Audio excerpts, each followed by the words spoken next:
طفل عنده 4 أو 5 سنوات 6 سنوات، بعد ما خلص الدراسه الاوليه بتاعه المسميات وازاي يعمل مشروع او يرتبه، الحاجات دي كلها خدها ملخبطه. طلبنا منه يعمل مشروع، واحنا اقترحنا عليهم حاجه يقدروا ان هم يصنعوها ويبيعوها. يعني انا النهارده طلبت منه يكون مانيفاكتشرنج، مصنع، وفي نفس الوقت طلبت منه يعمل ميرشندايزنج اللي هو يعمل تجاره، يتاجر في الامر. تمام. فقلنا له مثلا ايه رايك تعمل عصير ليمون وتبدا ان انت تبيعه. فالطفل او اكتر من طفل دخلوا في المشروع ده، يلا بينا يا جماعه نعملوا المشروع ده. احنا محتاجين ايه؟ بص بقى، احنا محتاجين ايه عشان نعمل المشروع؟ انا بساله، فقال لي الليموناتو بيتعمل ميه، سكر، ليمون وليمون، صح كده؟ قلت له صح. طب احنا هنجيب السكر منين؟ راح قايل لي هنجيبوه من السوبر ماركت. طب الميه منين؟ قال لي ممكن من الحنفيات، حنفيه الميه او ميه معدنيه هنصرفهم، هنجيبوا ميه. طيب فاضل ايه؟ الليمون هنجيبه منين؟ قال لي من السوق. يبقى هو كده عارف المكان اللي هجيب منه. اسم المكان ده ايه؟ سوق. واسم الشخص اللي بيبيع له مورد. بص بقى احنا بنعلمه الترمينولوجي ازاي.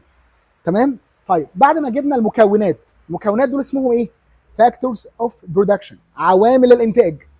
الموارد اللي انا هنتج بيها، هعمل بيها. محتاجين يتعمل لهم ايه؟ قال لك محتاجين نحطهم على بعض. نعملهم على بعض ديت يعني في عمليه تصنيع تمت. فانا عمليه التصنيع، عمليه البروسيسنج، المعالجه، اللي هو عمليه الترانسفورميشن، التحويل من صوره الى صوره ثانيه، هو اللي عملها.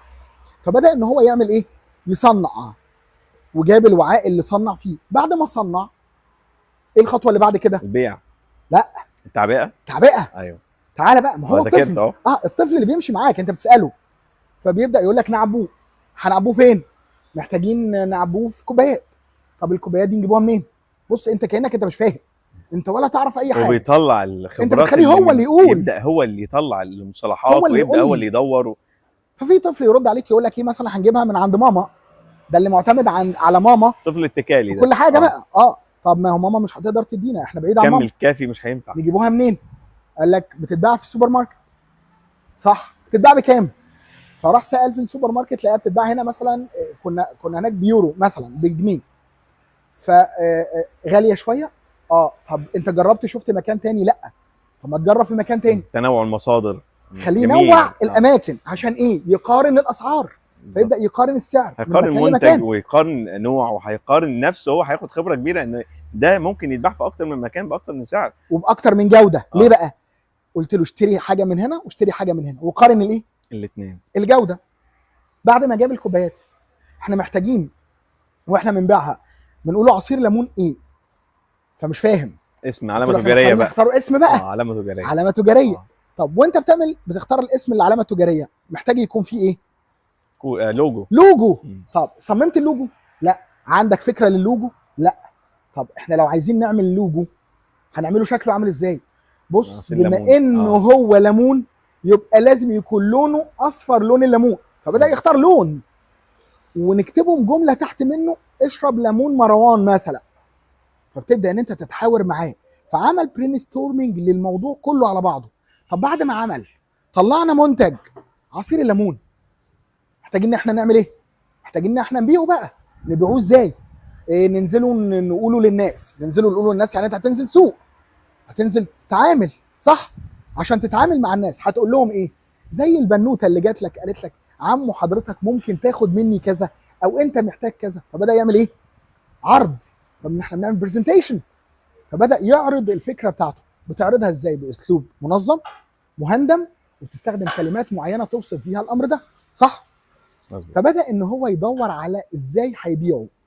لقى ان هو عشان يبيعه محتاج يكون في مكان بيبيعوا فيه.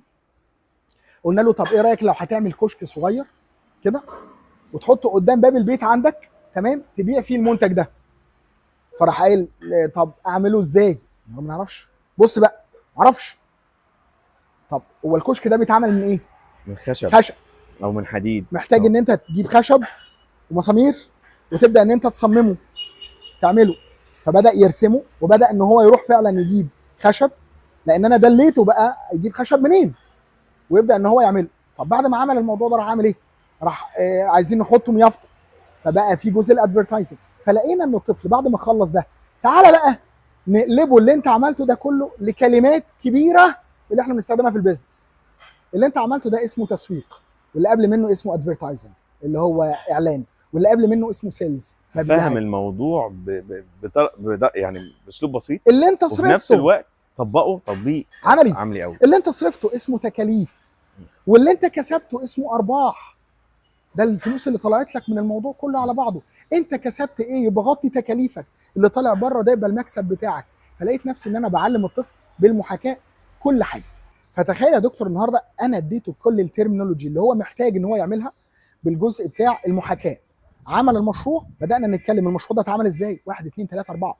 كان بقى في اللحظه دي بيحصل فيه جراديويشن. الطفل بيجي لابس بدله، كرافات، معاه الورق بتاعه، ومعايا نسخه وهو معاه نسخه.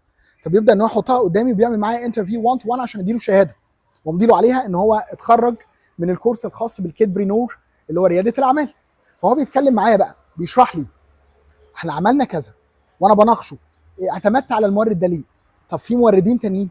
فبيبدا ان هو يتناقش معايا الجزء الخاص ب ازاي بنى المشروع، ازاي كسب منه، وناوي يعمل ايه. هو ناوي يعمل ايه بقى؟ يكبر المشروع بتاعه وينميه ويطوره اكتر من كده.